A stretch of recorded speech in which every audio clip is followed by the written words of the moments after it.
3 groups. Yesterday you learned about how to make 2 groups, right? But now today I'm going to teach you how to make it more than 2 groups, means that 3 groups. Example will be your income. Can you see your income here? So let's say you want to classify the income based on the 3 groups.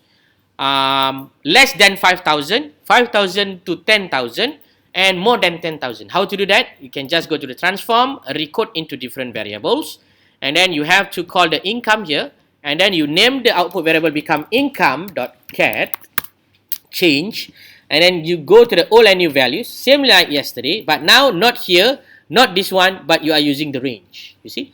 You can start with the lowest true value first. 5,000 will be considered as group number 1, and then you got the range. The range of 5,000.1 means that 5,000 ringgit and 10 cent until 10,000. You see? 10,000 will be group number 2. And then last but not least, the people obtaining more than 10,000.1 will be given group number 3.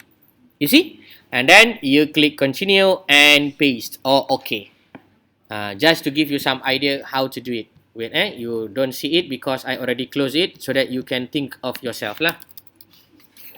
No lah, just kidding. Okay, never mind. I'm going to make a repetition again.